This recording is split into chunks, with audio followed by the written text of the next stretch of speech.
Let's talk about Accounter Rights. Now, it came out with its fourth quarter earnings, and to kind of break those numbers for us, I'm joined by the management of the company, Rahul Mittal, who's the CMD of Rights, joining in. Thank you so much, Mr. Mittal, for joining in. And first off, let me start off with the fourth quarter results that you came out with. There's a hit this time in revenue. Margins are lower. There's a hit in profit as well, and that comes on the back of exports that have fell. There's some quality assurance business that has taken a hit this time as well. But what's the expectation from here on? Yeah, good afternoon. So let's dive deep into the numbers. In fact, you pegged the two key issues, which were the key challenges at the beginning of the FY. And can you hear me? Yes, please go ahead. Yeah, sorry. So these two were the two key challenges at the beginning of the FY, and we had a very clear strategy to take them head on. And you see, the first was to get an export order, which we hadn't got for more than 4 years. Our export order book was below 100 crores at the beginning of the FY. So we managed to get two recent export orders totaling to 1,200 crores. The QA business, the entire dynamics changed.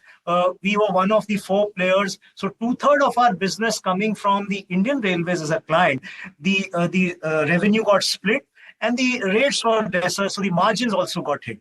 So our effort was to try and get more non-IR clients. And by the end of this FY, we've had more than 55% now of our QA business has non-IR clients.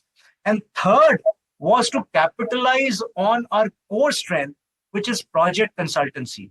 So if you see year on year, project consultancy grew by about 10% to minimize the impact of these two challenges. And in fact, overall, the consolidated consultancy revenue was an all-time high of about 1,300 crores, which was a huge jump. And I see this movement in the right direction sequentially. Moving forward, we will build up on this platform and be able to build up on both the bottom line, the EBITDA, moving forward in the coming FY. Let's talk about the margins and the EBITDA. There was a contraction there as well. And if I look at your margin play, there is so the contrast here that I would like your views on is you have in your order book, you have a very big turnkey order book in terms of almost half of what the total order book is, right? But if you look at the margins, it's a very low margin business. So what is the rationale behind taking up these projects, and what kind of margin trajectory are you seeing for FY25? You see, we are not a construction company. We are a core consultancy company. In fact, the only infrastructure consultancy in the PSU or a private company space, which has 13 different infrastructure consultancy verticals covering all areas of infrastructure except maybe oil and natural gas. So airports, ports, highways, metros, rail infra, etc. So turnkey, while the order book may seem large, it's about 45-46% of my total order book. That's because turnkey is a by nature, each order is a higher ticket size. But we do not take turnkey orders. Primarily, we take them on a cost plus kind of consultancy mode, where the model is the funds are transferred to us in terms of a turnkey model as a cost plus model. So yes, as you correctly said, margins are much lesser. We take this limiting to about 20-25% of my total stream of revenue. And primarily, our focus is on consultancy, which is 50% plus of my revenue.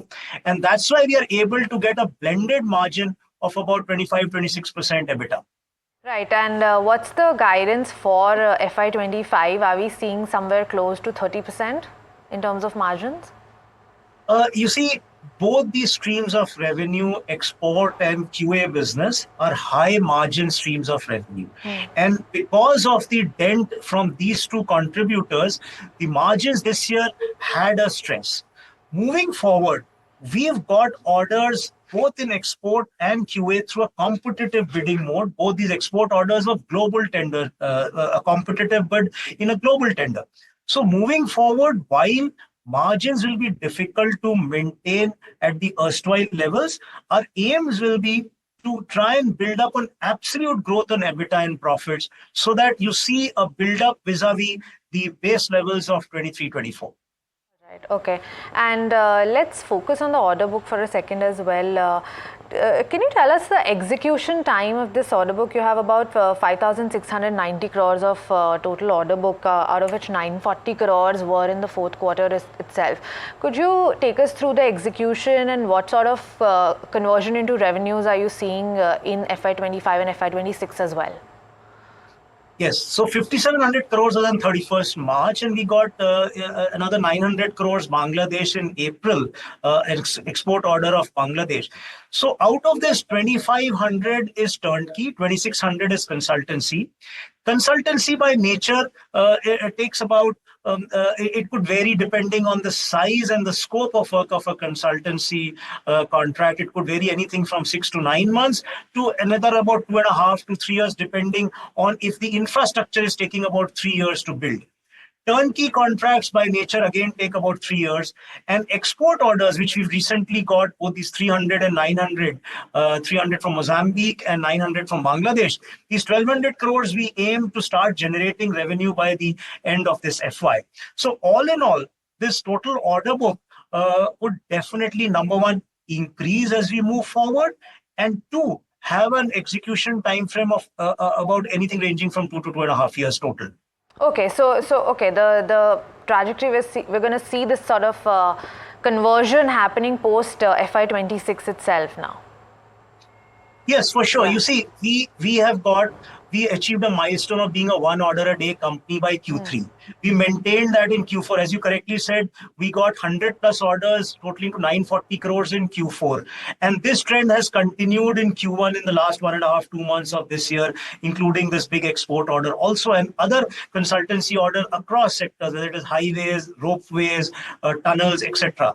So all in all, while individual orders in consultancy, export or turnkey may have slightly varied timeframes of execution, but if you take them on a blended manner, we would see that this order book is about roughly about 2.5 years. Okay. Thank you so much, Mr. Mittal, for joining in and for breaking down those numbers for us. It was a pleasure having you on the show today.